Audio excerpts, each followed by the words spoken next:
भारत का एक ऐसा प्राचीन मंदिर जिसे साल में सिर्फ एक ही बार खोला जाता है, वह भी सिर्फ रक्षाबंधन के ही दिन। ऐसा क्या है उस मंदिर के पीछे का रहस्य, यह जानने से पहले सच बताइएगा। आप इतने सालों से रक्षाबंधन मनाते चले आ रहे हो, लेकिन क्या आपने कभी यह जानने की कोशिश की आखिर रक्षाबंधन मनाया क्यों जाता है, कब से मनाया जाता है? आखिर रक्षाबंधन मनाने की शुरुआत किसने की थी?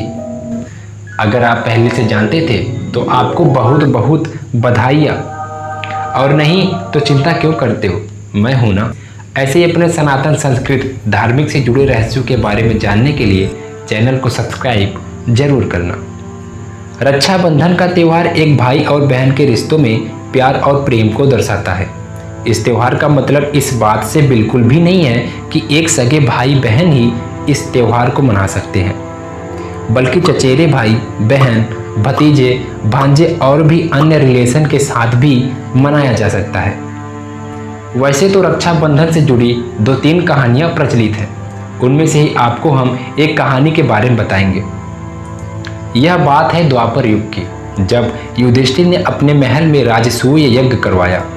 उस यज्ञ में बड़े बड़े राजा महाराजा आए हुए थे। उस दरबार में श्री कृष्ण की बुआ के बेटे शिशुपाल ने युधिष्ठिर और भीष्म सहित कई लोगों का अपमान करना शुरू कर दिया। काफी कोशिशों के बाद भी शिशुपाल चुप नहीं हो रहा था। फिर श्री कृष्ण ने सुदर्शन चक्र से शिशुपाल की गर्दन धड़ से अलग कर दिया। ऐसा करते हुए भगवान श्री कृष्ण की उंगली में चोट आ जाती है और खून बहने लगता है। यह देखकर माता द्रौपदी ने अपनी साड़ी फाड़कर श्री कृष्ण की उंगली में बांध दिया और भगवान श्री कृष्ण व्याकुल हो गए और कहा कि यह मेरे ऊपर एक कर्ज है। कुछ समय बीतने के बाद धर्मराज युधिष्ठिर कौरवों से जुए में हार का सामना करना पड़ा। इस हार में युधिष्ठिर सोना चांदी, अपना साम्राज्य सहित सब कुछ कौरवों को गंवा बैठे थे। यहाँ तक कि उन्होंने अपनी पत्नी द्रौपदी को भी दांव पर लगा दिया था। दुर्योधन अपनी इस जीत से काफी खुश हुआ और दुशासन को बोला कि द्रौपदी को लेकर आओ। दुशासन द्रौपदी के बाल पकड़कर सभा में लेकर आया और दुर्योधन के आदेश पर द्रौपदी की साड़ी उतारने लगा।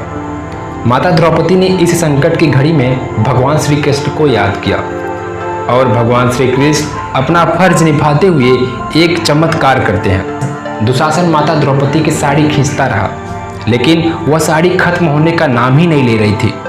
दुशासन साड़ी को खींचता रहा, खींचते खींचते थक गया, लेकिन वह साड़ी खत्म होने का नाम नहीं लिया। इस प्रकार माता द्रौपदी की लाज बच जाती है। तभी से रेशम की डोर में रक्षा बांधकर बहनें अपने भाइयों से अपने रक्षा का वचन लेती हैं।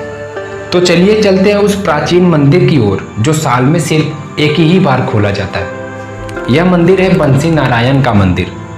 बंसी नारायण मंदिर से जुड़ी पौराणिक कथा काफी प्रचलित है।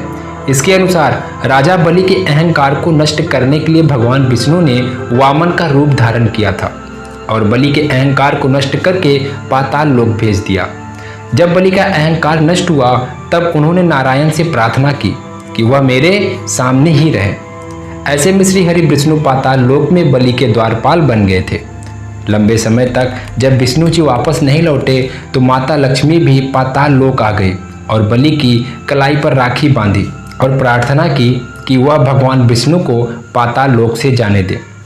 इसके बाद राजा बलि ने बहन लक्ष्मी की बात मानकर विष्णु जी को वचन से मुक्त कर दिया।